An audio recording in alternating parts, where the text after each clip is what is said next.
नव्यांदा देवेंद्रजी यावेळेस MLA झाले आणि आता तिसऱ्यांदा मुख्यमंत्री होत आहेत. खूप आनंदाची पण गोष्ट आहे आणि खूप जबाबदारीची गोष्ट आहे. मला खूप आनंद होतोय की त्यांची जी मेहनत आहे त्याला सफलता मिळालेली आहे.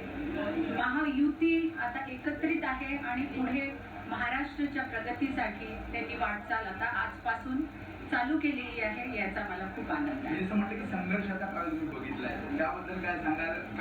असे कोणते गुण आहेत त्यातनं या संघर्षातून बाहेर येऊन आज नेतृत्व करणार? मला वाटतं त्यांचं जीवनच एक संघर्ष राहिलेलं आहे. मी त्यांना जवळून पाहिलेलं आहे आणि त्यांची जी जिद्द आहे की जेव्हा काही करायचं ते ठरवतात, ते करून दाखवतात. चिकाटी, पेशन्स खूप लागतो.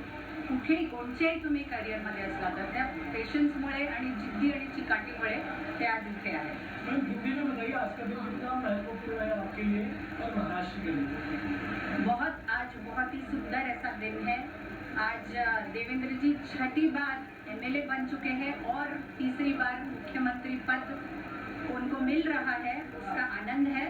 पर आनंद से ज़्यादा एक जिम्मेदारी का मन में एक अनुभूति है और बहुत से काम हैं जो महाराष्ट्र के लिए करने हैं उनको, और हम सभी को उनका साथ देना है, तो उसकी ज़्यादा एक जिम्मेदारी का जो एक एहसास है वो मन में ज़्यादा है. मैम, लाड़की बहन फ्लैगशिप प्रोजेक्ट रहा है सरकार का, कहीं ना कहीं ऐसे महिला आप चाहेंगे ज़्यादा कैबिनेट पोस्ट में महिलाओं को ज़्यादा मौका दिया जाए इस बार? यकीनन लाड़की बहन तो बहुत ही सुंदर ऐसा एक प्रोजेक्ट रहा है जिसमें सारी बहनें बहुत प्यार से जुड़ी देवेंद्र जी के साथ, युति के साथ.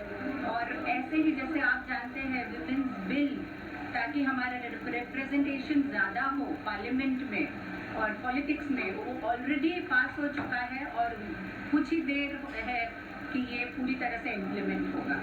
इसके अलावा आज का जब देवेंद्र जी की प्रेरणा आपली पुन्हा येणं असं म्हणाले होते आणि आज ते पुन्हा आलेले आहेत आणि बहुमत घेऊन आलेले आहेत. नक्की यावर काय भावना आहे तुमची? कारण विरोध केलं गेलं पुन्हा येणार यावर विरोधकांबद्दल अनेक वेळा, आणि आता ते पुन्हा आले.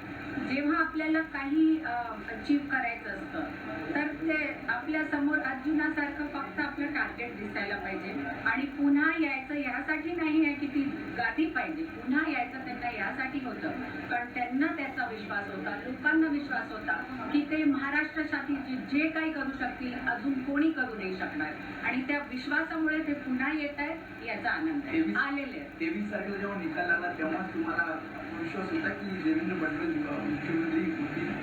मी तेव्हा तो विचारच नाही केला. मला एवढं कळत होतं की त्यांनी आपल्या कामात चीज करून दाखवलेलं आहे.